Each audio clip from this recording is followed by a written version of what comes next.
সুপ্রভাত বন্ধুরা, আশা করি সকলে ভালো আছেন। আজকে আমি আপনাদের একটা পুলিশ অফিসারের গল্প বলতে চলেছি। শুনে জানাবেন অবশ্যই কমেন্ট করে কেমন লাগলো। ভালো লাগলে লাইক করবেন। তো শুরু করা যাক। তো ঘটনা হচ্ছে একটা ডুয়ার্স এলাকার কোনো পাহাড়ি গ্রাম। হ্যাঁ, গ্রামের নাম রংপুর।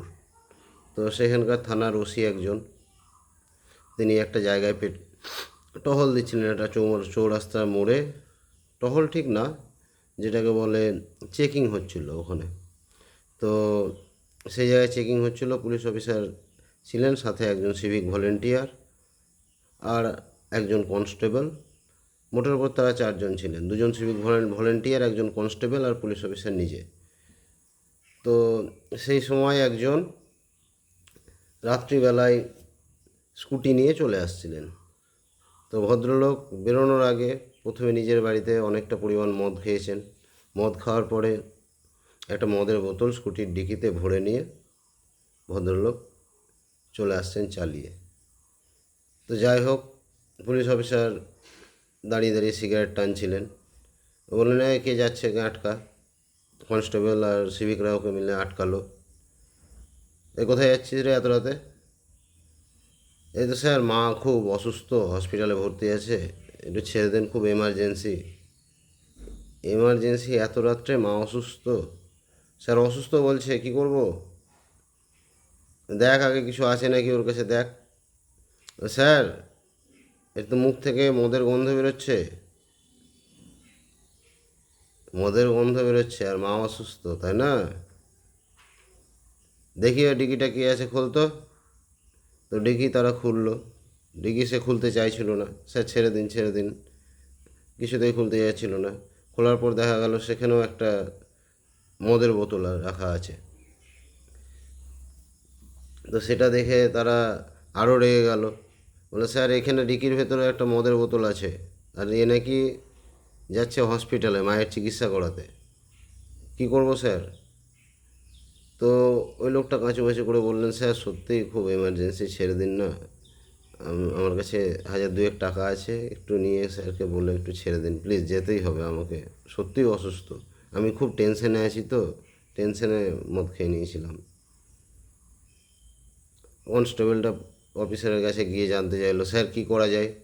এই বলছে, 2,000 দেবে? হ্যাঁ স্যার, 2,000 দেবে বলছে। ঠিক আছে, 2,000টা নে, আর ওই এক কাজ কর, মদের বোতলটাও নিয়ে নে, দে ছেড়ে দে। তারপর মদের বোতলটা নিয়ে 2,000 টাকা নিয়ে ওকে ছেড়ে দিল।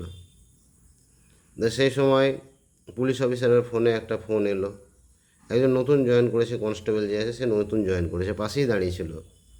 পুলিশ অফিসার ফোনটা দেখে বলে উঠলো, এত রাতে পেতনি ফোন করছে কেন? তো কনস্টেবল বলে উঠলো, স্যার রাত্রেবেলায় তো ভূত পেতনি ফোন করবে, মানুষে ফোন করবে। আচ্ছা, তুই কি বুঝিস? এখনও তোর বিয়ে হয়নি, এটা পেতনি না রে, পত্নী। 8-10 বছর 20 বছর বিবাহিত জীবন কাটালে ওই রকম বউরা পত্নী থেকে পেতনি হয়ে যায়। তুই বিয়ে করিস নি, তুই কী বুঝবি? দুদিনকার ছোকরা, নিজের কাজ কর। তো স্যার ফোনটা সঙ্গে সঙ্গে ধরলেন না, রিং হয়ে কেটে গেল। এই করতে করতে আর একটা স্যারের অফিস থেকে একটা গুরুত্বপূর্ণ ফোন চলে এলো। স্যার বললেন, আমার গাড়ির পিছনে দেখ, কিছু চিপস টিপস রাখা আছে, ওগুলো বের কর, গ্লাসও রাখা আছে, বোতলটা খোল, শুরু কর, আমি আসছি, একটা ফোন আসছে, আমি ফোনটা রিসিভ করে আসছি। স্যার ফোনটা রিসিভ করলেন ফোনের প্রান্ত থেকে। সুবীর, আজকে কিন্তু খুব ভালোভাবে ডিউটি করতে হবে, কোনো রকমভাবে ডিউটি ফাঁকি দেওয়া যাবে না। আজকে আমরা খবর পেয়েছি, আজকে একটা গুরুত্বপূর্ণ কিছু হতে চলেছে। উত্তর দিকে যে জঙ্গলটা আছে, জঙ্গলে একটা পুরনো মন্দির আছে, সেই মন্দিরটা আমরা ঘিরব।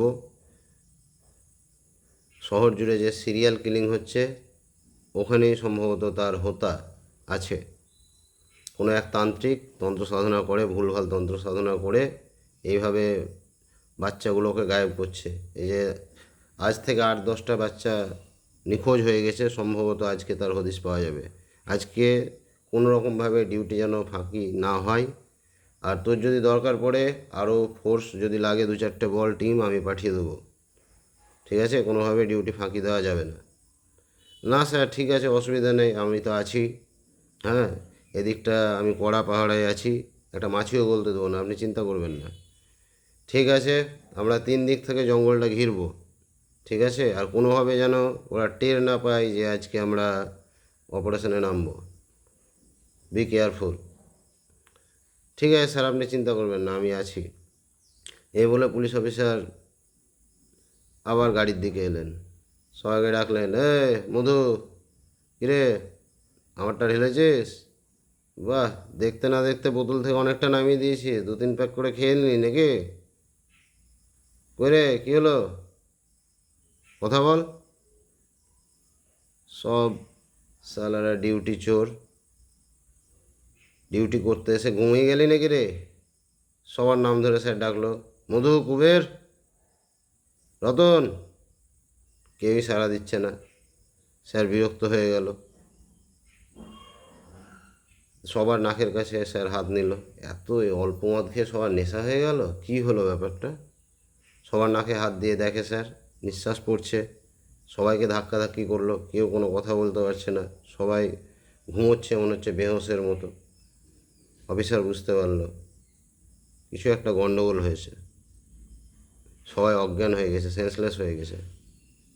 মদে কিছু নাই তো, আর তো কিছু খায়নি।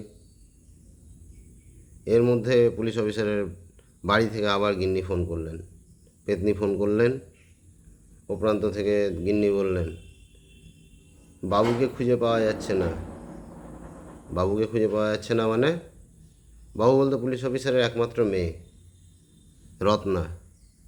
কি করছিলে তুমি সারাদিন? সারাদিন কি করো বাড়িতে?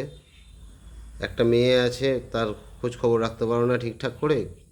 সারাদিন ধরে বাড়িতে তো কাজ কাম নেই, খাওয়া আর ঘুমানো। ঘুমিয়ে গেছিলে? দেখো গোটা ঘর ভালো করে খুঁজে দেখো, কোথাও না কোথাও আছে। পাওয়া যাচ্ছে না মানে কি বাড়িতে থাকতে থাকতে গায়েব হয়ে যাবে নাকি? না না, সত্যিই পাওয়া যাচ্ছে না। আমি গোটা ঘর তন্ন তন্ন করে খুঁজে দেখেছি। তুমি পারলে একবার প্লিজ চলে এসো, আমার খুব টেনশন হচ্ছে, আমার খুব ভয় হচ্ছে। ন্যাকা কান্না কেঁদো না, একটা সামান্য দায়িত্ব সামলাতে পারবে না? আসছি, দাঁড়াও, দেখছি। এর মধ্যে আবার ডাকাডাকি করলেন স্যার। স্যার বিরক্ত হয়ে দেখছেন সবাই বেহুশের মতো ঘুমোচ্ছে। চল রে, বাড়ি যেতে হবে। জলে ঝাঁপটা দিয়েও কোনো কাজ হলো না। স্যার বিরক্ত হয়ে খুব জোরে বনেটে একটা লাথ মারলেন গাড়ির। যে লোকটাকে তারা ছেড়ে দিয়েছিল সেই লোকটা কিন্তু চলে যায়নি। সেই লোকটা একটু দূরে গিয়ে একটা বড় গাছ ছিল টার্নিংয়ের কাছে, সেই গাছের আড়ালে লুকিয়েছিল। তো গাছের আড়ালে লুকিয়ে সব কিছু প্রত্যক্ষ করছিল কি হচ্ছে। তারপর যেই মাত্র পুলিশ অফিসারটা বনেটে লাথি মারল, ওই লোকটা একটা শয়তানের মতো হাসি হাসলো।